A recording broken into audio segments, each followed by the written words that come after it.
أعوذ بالله من الشيطان الرجيم. بسم الله الرحمن الرحيم.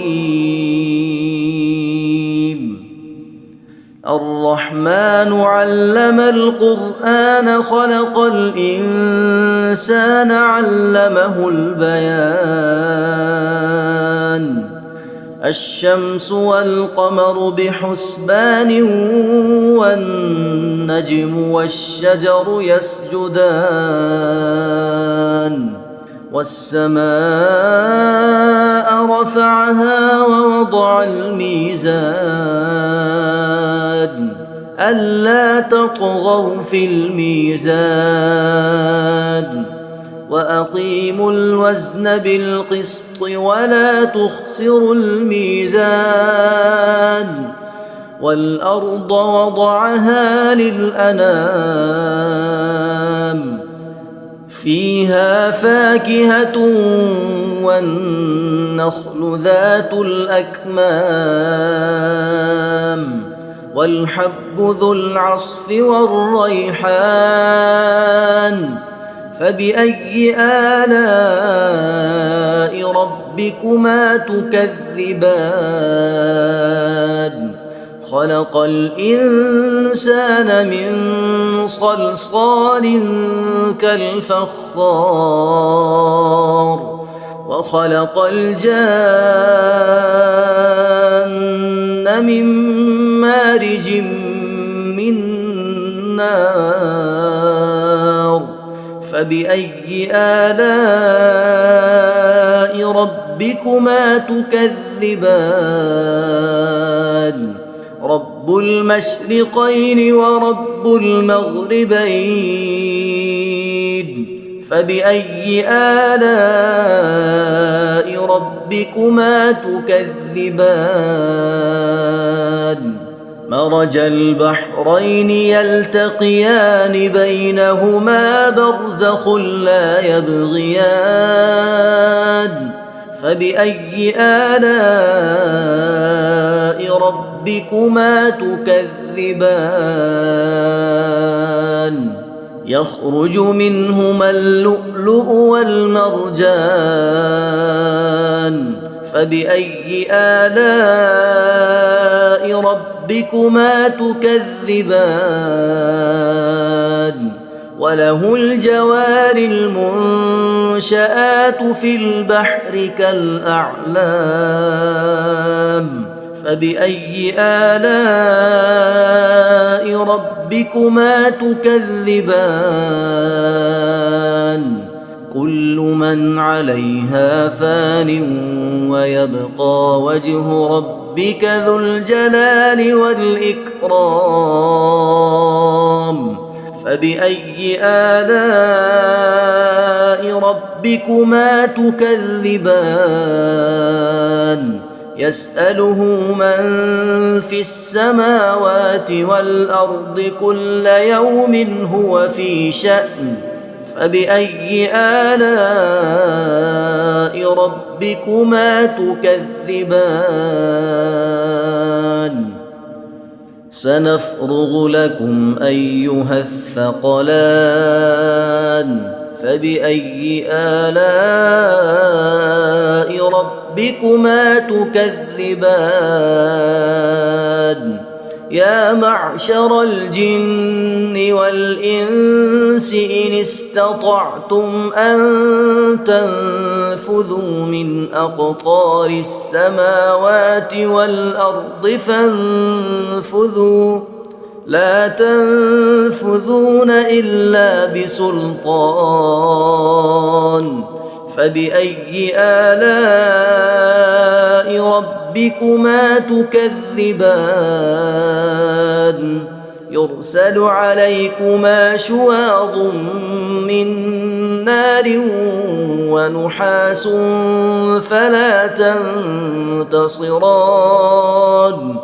فبأي آلاء ربكما تكذبان فإذا انشقت السماء فكانت وردة كالدهان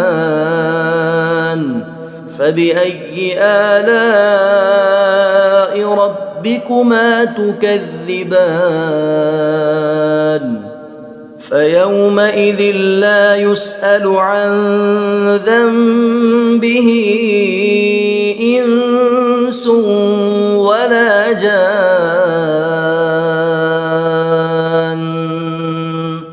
فبأي آلاء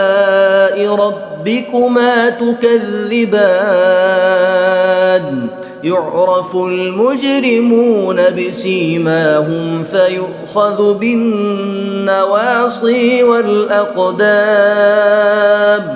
فبأي آلاء ربكما تكذبان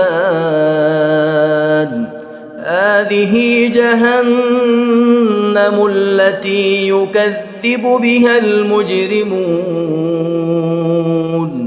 يطوفون بينها وبين حميم آن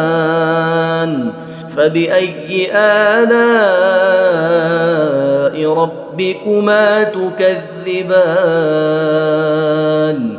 ولمن خاف مقام ربه جنتان فبأي آلاء ربكما تكذبان ذواتا أفنان فبأي آلاء ربكما تكذبان فيهما عينان تجريان فبأي آلاء ربكما تكذبان فيهما من كل فاكهة زوجان فبأي آلاء ربكما تكذبان متكئين على فرش بطائنها من استبرق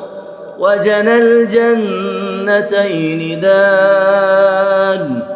فبأي آلاء ربكما تكذبان فيهن قاصرات الطرف لم يطمثهن إنس قبلهم ولا جان فبأي آلاء ربكما تكذبان كأنهن الياقوت والمرجان فبأي آلاء ربكما تكذبان هل جزاء الإحسان إلا الإحسان فبأي آلاء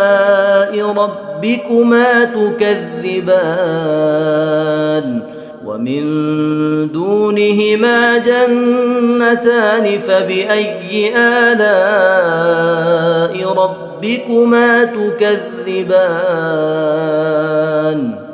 مدهامتان فبأي آلاء ربكما تكذبان فيهما عينان نضاختان فبأي آلاء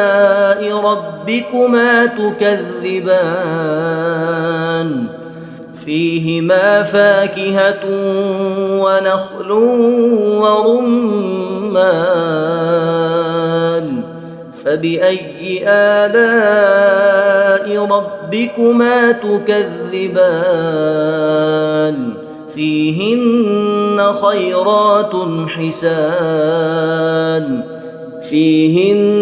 خيرات حسان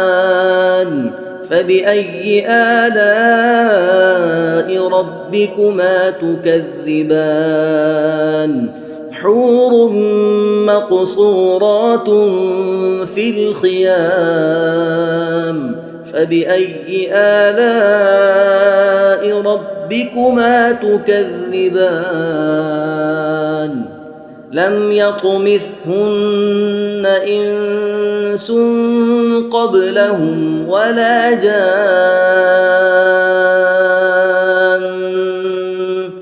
فبأي آلاء ربكما تكذبان متكئين على رفرف خضر وعبقري حسان فبأي آلاء ربكما تكذبان تبارك اسم ربك ذي الجلال والإكرام